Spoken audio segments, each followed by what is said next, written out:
Hello, everyone, and welcome to another episode of Integrity Matters by Turnitin. My name is Chooks, and today we're going to be exploring better practices on how we can effectively do research and achieve research excellence. With me in the house today is the CEO and founder of Akabana Consulting, Dr. Matthew Salter. Hello, Matthew. Hello, Chooks. Great to be with you. Excellent. We just want to get a little bit about who you are and what you do. So, can you give us a little bit about your background, your research and academic or even professional background, and what excites you about the work you do as CEO of Akabana Consulting? Yeah, thanks. As you said, Akabana Consulting is a boutique consulting company. It's been going since the end of 2021, and we offer services on for advice and consulting services for publishing for a wide range of society publishers and other organizations involved in scholarly publishing. My background is really my academic background is chemistry. I have a degree and a PhD in chemistry from Imperial College, and for a while I was an academic researcher. I did a postdoc at the University of Tohoku. I was a lecturer subsequently at King's College. I should say, I was back to Imperial College and then went to King's College as a lecturer. And my final academic position was a team leader at the University of Tokyo. Japan has featured quite strongly in my professional background. And after my academic career, I went into the private sector. I was the publisher in chief and editor of Macmillan Science Communication, which is now part of Springer Nature. Subsequent to that, I moved to Institute of Physics Publishing, where I headed up their Asia Pacific operations. And then in 2016, I moved to where I am now, in America. I live in Maryland, America, and I was the publisher at the American Physical Society. And as I said, at the end of last year, I founded Akabana Consulting. Excellent. It was really nice to hear about your background. I can see you've got a vast array of experience, both in academia and private practice, and also as a researcher. I think my first question, as we think about and work towards better practices in research, would be the angle with regards to predatory and clone journals. So, the first question would be around how do you define predatory and clone journals, and how can technology support in detecting these or support researchers in how they approach these? Yeah, so yeah, it's a really important area for people seeking to publish. And interestingly, I don't believe there's actually a formal definition of what a predatory journal is. People have tried to do that, most recently an article published in Nature magazine a couple of years ago. But what predatory journals and clone journals have in common is that there's a kind of series of factors that they have in common that allow people to identify them as a predatory journal.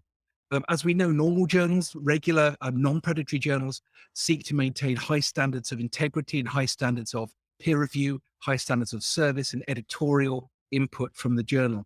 And predatory journals are not really concerned with any of that. They're not concerned with preserving the integrity of the scientific record or making sure that the science is properly assessed and peer reviewed. They're really about using researchers' work to make money for that journal, often for asking for a processing fee for publishing articles, and then really offering none of the services that typical non-predatory journals offer. Typically, with predatory journals, they tend to be open access. Of course, I should stress that doesn't mean that open access journals are all predatory. That's absolutely not the case. But predatory journals tend to be open access, and they tend to offer such things as impossibly fast turnarounds of peer review, and then not do the peer review. They then put articles up on journal websites, which sometimes are difficult to differentiate from genuine websites. And their main purpose is simply to earn money off unsuspecting researchers, and really offer none of the peer review and the promotional and curation services that real journals exist to do.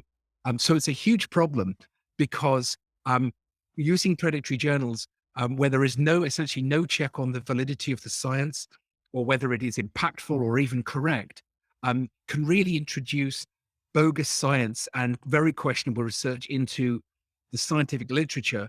It damages the quality of scientific literature overall, and it can be picked up unknowingly by on the internet, on social media, by unsuspecting news outlets who, um, sort of promote research that really hasn't been checked or validated. And that's something, which now there is an ongoing kind of question mark and lack of public trust over science. It further erodes public trust in the validity of science. Not to mention, of course, the financial angle where, money from universities and money from researchers' grants go to pay for journals which offer no services whatsoever. And in fact, I think, in my opinion, damage the validity of the scientific record. So it's a really big issue. In terms of these challenges, most researchers will face with regards to predatory and clone journals. What are your strategies or your suggested strategies on how researchers can maintain that level of research integrity, avoid misconduct, and also deal with these challenges Yeah. with regards to predatory and clone journals? Yeah, it's a great point. And I think I should say that, I believe that the vast majority of researchers are honest and want to publish in the most appropriate and highest quality venue that they can. Um, when I was a researcher, there wasn't so much a problem with predatory journals, and so it wasn't an issue that I faced when I was an active researcher. But many, particularly early career researchers now, who feel a great pressure to publish lots of papers, sometimes see predatory journals unknowingly as a place where they can publish quickly and they can publish open access without low cost. And so we can see why people will be tempted into, by unwittingly, tempted into using predatory journals. I think in order to avoid that and to minimize the chance of you falling into that trap, I think it's really important that researchers do some due diligence before they submit to a journal. In the first instance, it can really be asking yourself, when you look at a particular journal that you may not have published in before, does this look like a real journal? Does this look like other journals I published in? For example, is the website credible? Are there policies that are clearly stated on the website? Can you see an editorial board for the journal? And if you can, do you recognize any of those researchers in the field? Can you see maybe friends, colleagues, or well-known researchers in that field who are on the editorial board? That tends to lend credibility to that journal, and it's a good sign that the journal is genuine. Um, Ask around with your colleagues, your supervisor, people in the lab with you. Do you know much about this journal? If you're concerned, do an online search for the journal, above and beyond the journal website. Um, so it's typically red flags would be when you don't see those kind of things, when you don't see a credible editorial board, when you don't see policies around the publishing practices, when you don't see publishers policies around how your work will be archived, whether that journal is a member of a noted industry body. There are a number of publisher organizations that support quality and integrity in publishing.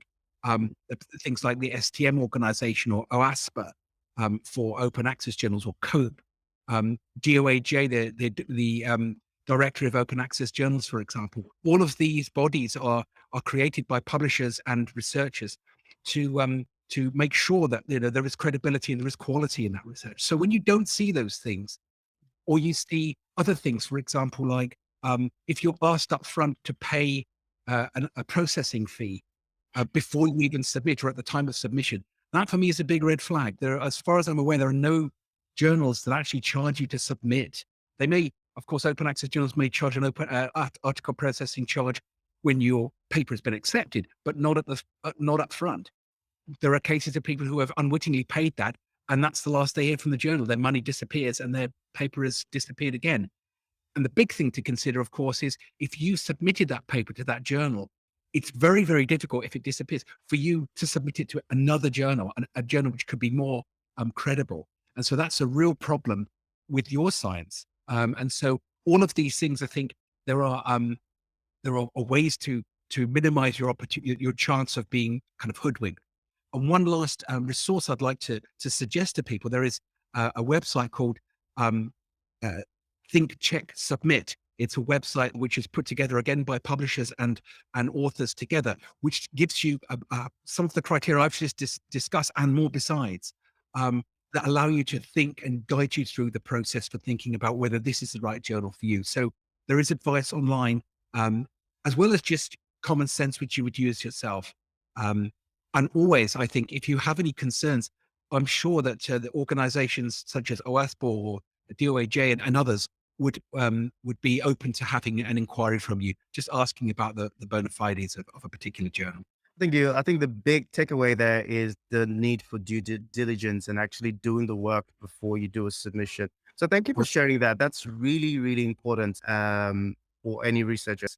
Um, the issue that has been in the media a little bit is the angle with regards to self plagiarism.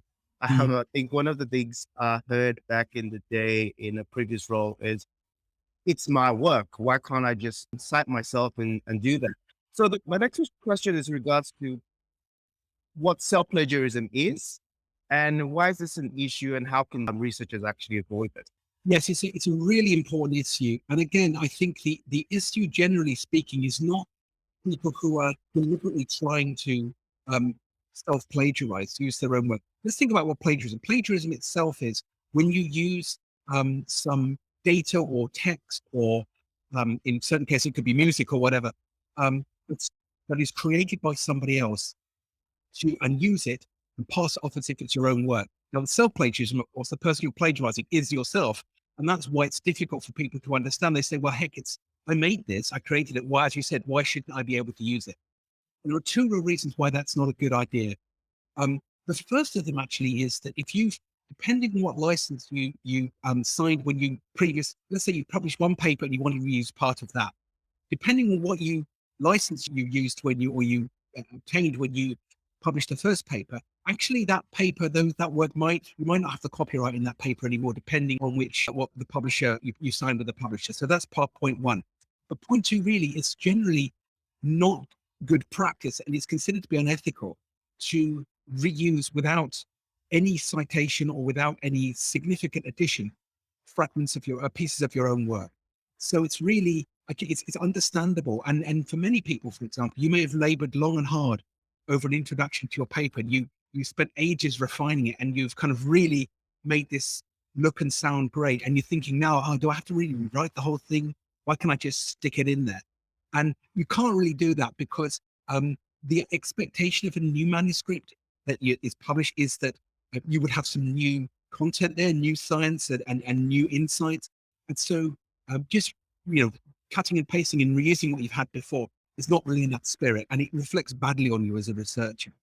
The second thing is, of course, that each paper you do, as I said, should be a development. So it's unlikely that, just by cutting and pasting or using big sections of text, that you would actually be writing the best paper you could write.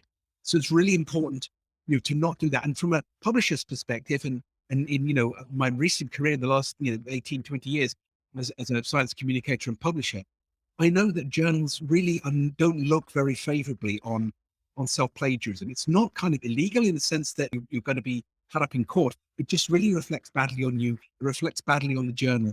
And publishers really seek to avoid that because I think in the mind of a publisher, it might be that if you are using a cutting, pasting, and using a section of text or data unchanged, what other parts of your job as a researcher are you not doing properly?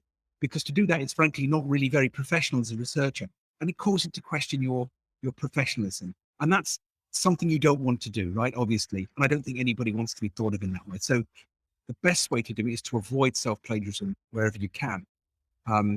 If we want to talk about how we avoid that, I think the best way to avoid it is really to try and write as much new text as possible.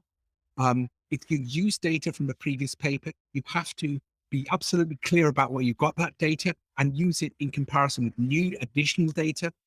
You have a set of data before maybe, and then if there's more data you've collected, you might add the two things together for comparison. But it has to have a real scientific purpose. You can't just put it all together and say, pass it off as a single data set. If you're quoting yourself and there's a short phrase you really want to use, please put that in quotes, in quotation marks, and reference where that comes from. I think being open and transparent about these things is very important indeed.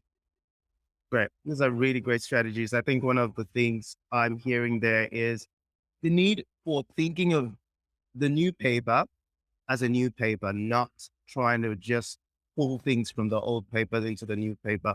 And also thinking about how you can update the data and look at even citing or coding yourself, like you do coding someone else. You're right. I mean, I mean, part of this pressure comes from the pressure to publish so Mm, many papers. I mean, and that's a discussion that's been going on for a long time. But what journals particularly are not very keen to do is to, you may have heard the term salami slicing. Anybody who's been to the deli and bought salami knows they cut it in very thin slices. And the point is that, if you stretch your data and your ideas out over too many papers and just give very kind of thin slices of research, it's not very good for the reader. It doesn't tell them the full story. It doesn't, you can't really present your ideas in a well-rounded, complete way. And for publishers, publishers look, sort of view quite dimly the idea of you trying to just, slice the paper very thinly to get as many papers out of the work as possible. It's a balance that comes with experience, but really, as you say, being very careful about how you use that additional data and making sure every paper really adds something to the mhm, scientific record, and think about it as your kind of legacy as a researcher. You want the reputation of giving very coherent, interesting, insightful, useful research and really making positive contributions to the literature. I think that's what we all want as researchers. While we're on the topic of self-plagiarism, it's really important. There are ways that technology can help you avoid that.